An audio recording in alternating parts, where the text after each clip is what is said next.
You're listening to Lead, Sell, Grow the Human Experience podcast. I am your host, Eric Konovalov, and I believe that we can achieve everything we want if we take our leadership, sales ability, and personal growth to a higher level. On this show, we share ideas on how to break through our invisible boundaries, start taking steps towards our dreams, and create the life we desire. I invite you to open your mind to new possibilities, new ideas, and to the truth that everything you want is possible for you. Thank you for being here and welcome to the show. Hey everybody, welcome back to another episode of Lead, Sell, Grow the Human Experience podcast. I hope you guys are doing well. If you have not done so yet, get over to the Facebook group. Make sure you join so we can have some good conversations inside our Facebook group, Lead, Sell, Grow the Human Experience Tribe. Today, I have an incredible guest, Mike Swigunski, right? Am I just crazy? I want to pronounce the U like a U instead of a sorry. So Mike Swigunski, he's a best-selling author, remote work leader, and founder of globalcareerbook.com. That's globalcareerbook.com. He's an online business expert who has brokered millions of dollars in digital assets and helped build a 9-figure remote company, all while traveling to more than 100 plus countries. Today, he's joining us from Prague. And for those of you who don't know where Prague is, you got to look on a map because that's one of the most beautiful cities in the world. Mike, welcome to the show, my friend. Thanks so much for the great introduction, Eric. I'm extremely excited to talk about traveling, remote working, and entrepreneurship. So let's go ahead and kick it off. Yeah, let's do it. So I told you before we kicked off that, and most of you guys don't know this, but my dream and Julia's dream, that's my wife, for those of you who don't know, we want to create such a business that once the kids are moved out of the house, we can run it from anywhere in the world with our laptop, potentially get some speaking gigs too, but that's the dream. So Mike, as I was doing research on you, the term digital nomad keeps popping up. How do you define digital nomad? Yeah, so for me, digital nomad is just anybody who can make money from a laptop and they can earn an income to fund whatever lifestyle they want. And under the nomenclature digital nomad, I like it to break it down into 3 main categories. The number one, which is going to be the most common, is going to be remote workers. Just anybody who can do their normal 9-to-5 job fully remote from anywhere in their state, in their country, or anywhere around the world. There's different subcategories of flexibility there. The second part is going to be freelancers, people who are making a freelance business. They're kind of the entrepreneurs, they're their own bosses. They can decide who they work with. And then the third category is going to be entrepreneurs. These are going to be people that have their own businesses. And inside the entrepreneurial category, there's people who have raised capital in Silicon Valley.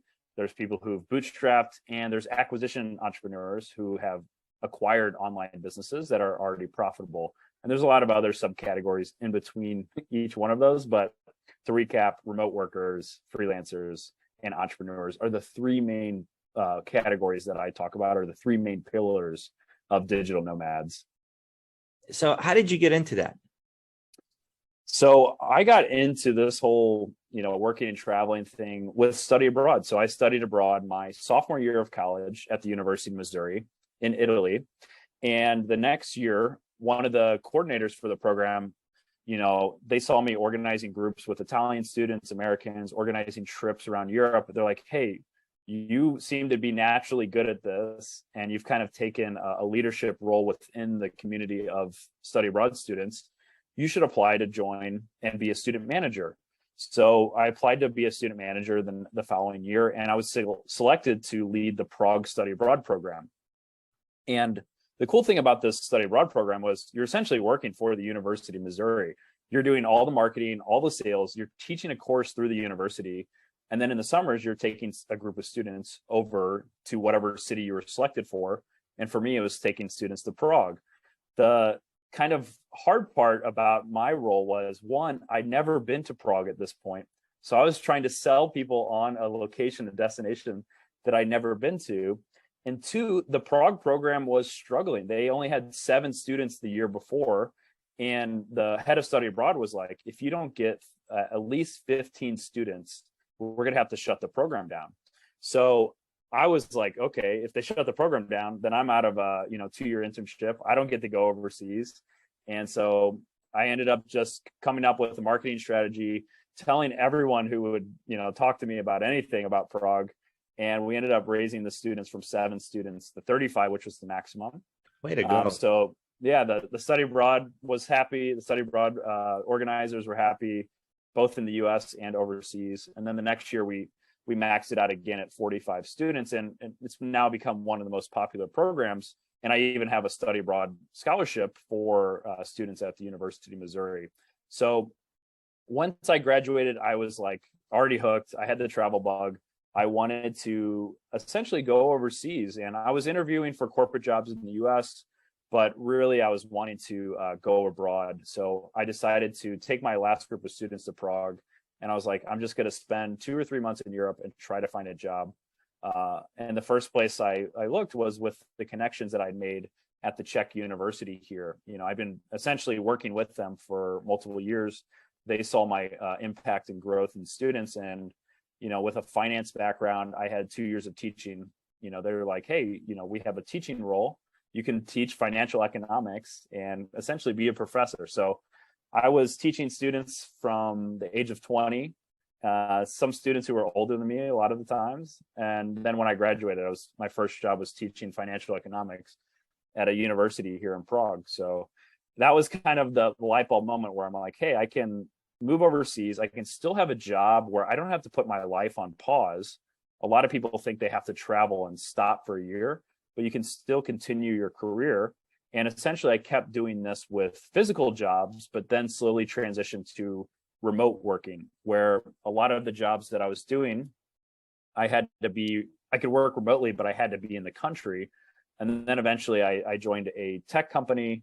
There's a lot of steps in between this, but eventually I joined a tech company, and I started a company where there was 4 or 5 of us. It was a company to buy and sell online businesses, and we helped grow the company to hundreds of people, all working remotely around the world. One of the fastest growing businesses in the United States. And that's an industry that I'm still kind of involved in, is brokering and helping people buy and sell profitable online businesses that are already making money and already cash flowing. Why would anybody want to sell a cash flowing online business? Good question. That's a very common question I get. And there's a lot of reasons. One of the main reasons is a lot of times these entrepreneurs have multiple businesses. And let's say they have 3 businesses. For every $1 they invest in business 1, they're getting $2 back.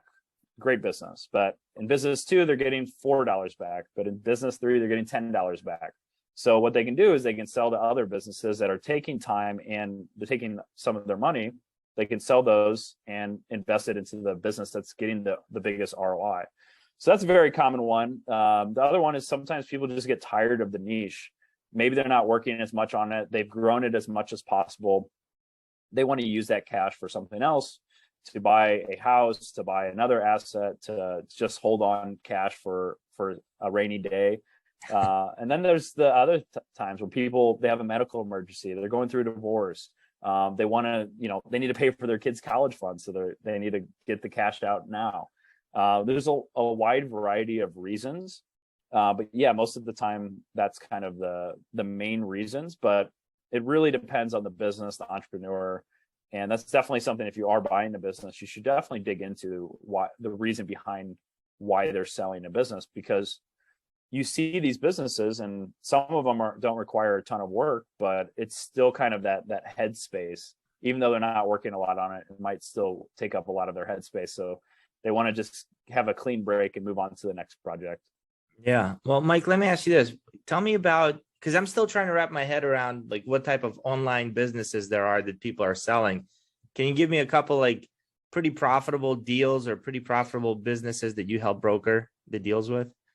Yeah. So I just am wrapping up a deal right now. I'm in the midst of it. I can't disclose too many details, but I can talk about the profit and stuff. So essentially, I'm helping somebody who is a farmer. I helped them get a remote job about 1.5 years ago, and now I'm helping them buy an online business to completely replace their income. And this individual was wanting to buy a business that we could essentially grow from day one. And this business is making around $5,000 a month in profit. It's a subscription business. It's all kind of online. There's not really, much work required, and there's a clear path for growth to really get their initial investment back. Where are they the deal selling structure, online? I can't say exactly. Type of product? But basically, yeah, it's essentially a subscription service for a digital product. That's as much as I can disclose. Okay. Yeah, so that's one of the great things about online businesses, but there's all types. There's physical products. So if any of you have bought something on Amazon, this is kind of the hot place for businesses right now, Amazon FBA. So about 50 to 60% of products on Amazon and 50 to 60% of all of Amazon's revenue comes from third-party sellers. So people who have created a product and they're selling it on Amazon. And these businesses are sellable assets that people can, after they built this business, they have a bit of a moat around their product, they have hundreds of reviews, they can actually sell these businesses. And that's become a billion-dollar industry in its own. There's literally a lot of these traditional funds that are just putting together hundreds of millions of dollars, even billions of dollars to create a fund just to solely buy these Amazon FBA businesses. And that's become probably the hottest market for the buy and sell industry. And the main reason is because I think a lot of the traditional money can't really seem to wrap their head around investing millions of dollars unless there's a physical product involved. I'm like, I don't want any inventory. Even on the best physical products, there's still margins of 30%, 40%. But digital products, it's literally the sky's the limit for scaling. There's no inventory. Your margins are like 99%. So that's kind of why I stick with digital products. And I've had my own software business acquisition. So the things that I really love are recurring customers, digital products where you can get in, change the prices, change the product, and you have no margins or really good margins on the actual products. Yeah, wow, that is pretty cool. So if you were starting all over, knowing what you know now, right? And somebody said, all right, you got to create an online business that you can run from anywhere in the world, what would you create? I would probably stick with some type. It depends on how much knowledge I have, but I would say probably a coaching business is the easiest to get started. Figure out some sort of skill you have. You don't have to be an expert. You just have to be a couple steps ahead of the people that you're helping out. I would say a coaching program or creating a digital product, whether that's an info product or a course. I think that's one of the businesses where you can get started relatively quick. There's not a lot of overhead. It's fairly easy to get customers within, a few weeks of getting the website up and running. You can actually pre-sell your idea. And that's what I recommend a lot of people doing is if they have an idea, test it out. Don't spend a year building the course or the program. Just get what the offer is, figure that out, and then try to sell that before you actually go and build the product. And then once you get people on board, you can actually do this live. So I've done this with courses in the past where we get beta students involved. We test the idea out, and then they're getting a live training. So every week we're just getting on calls and going through a step-by-step process. And then we're using those recordings to build a program that we're later selling to people. So it's building as you go. So that way you kind of can figure things out as you go. Your content is going to make a lot more sense because you're getting immediate feedback from your students. So yeah, I would say if I had to start all over, courses and programs are probably the best way to get started, because you can really, all you need is 2 or 3 people to sign up for these programs, and you're making 10K a month and not needing to put in a ton of time to do that. Yeah, wow, that is so interesting, man. So are you doing any coaching now, or are you just strictly helping broker these deals? Yeah, so I have an acquisition program where I basically take people through buying businesses. So I talk to the people, see what type of budget they have, what type of skill set and background they have. And then I go out and find deals that match up and align with that. Then I help them broker the deal, actually structure and negotiate it. And then I implement it and help them build a plan to grow the business, to get their investment back as soon as possible. So for example, this recent acquisition, just within the negotiation phase alone, they more than doubled or tripled what they're paying me for. So it's a huge ROI just on that. And then with my growth strategy, I think we're going to be able to grow this business from $5,000 a month in profit easily to $10,000, probably within 2 to 3 months. What does it take to work with a guy like you? Usually my retainer is around $2,500 a month. So it's not too crazy, but if you're buying a business for $100,000, $200,000, it's well worth it, right? Yeah, I think so. And then with buying the business, are there any seller financing, or you got to usually have, like, how much cash should somebody have and come to the table with? So we structured this deal. It was around $200,000. We structured a deal for $125K upfront, and then the rest with seller financing, which was $25,000. So $150K, $50,000 negotiation window there, which is a huge amount. And then seller financing, so $25,000 paid out over 10 months. So yeah, there is options for seller financing. It's always an option. And that's what I like to do, is to get creative on these structures to really find a win-win scenario for the buyer and seller and make sure that we're kind of reducing the risk. So yeah. And are you the one doing all the analysis to make sure the business is profitable, or how do you have people who do that? So I work with brokers and marketplaces that have a curation standard. So I know from day one that it's been through some sort of rigorous testing to make sure that it's a legitimate business. So that's already starting there. But then I'm doing my own analysis. I'm checking the SEO, I'm checking the backlinks, the traffic, everything that goes into the business, what's actually included, verifying some of the expenses, talking to the seller to just make sure I get a good vibe from them. And just, there's some of it that's just gut, and some of it that it's hard to put on paper, like what's going to be a good deal or not. But it's really hard to really understand a business until you talk to the seller. So that's at least from my experience. Some people buy businesses without doing that, but I find it a necessary step in the buying process. Oh yeah, I would imagine. All right, let me ask you this. If you're reverse engineering, right? If I'm creating a business that I know I want to sell in 10 years, what are some of the things I should put in place to make that business really sellable? Yeah, so I think everyone who's building a business, there's a really great book called Built to Sell, and I highly recommend, if you're building a business now, to read this book and try to structure it in this way. It's kind of the Bible for this industry. Is it's really talks about how to structure your business as a sellable asset. And if you structure your business as a sellable asset, you're actually going to have a better business. So a few things are just trying to make sure that the business can run without you. So structuring it in a way where you're not essential for it. So that's going to be probably involving some sort of outsourcing to employees, to other people in your business. There's a lot of, it can be hard in the coaching industry, because a lot of times they're having to get on a sales call, they're having to get on weekly calls with this person. And, some of that stuff, it's a little bit hard to outsource.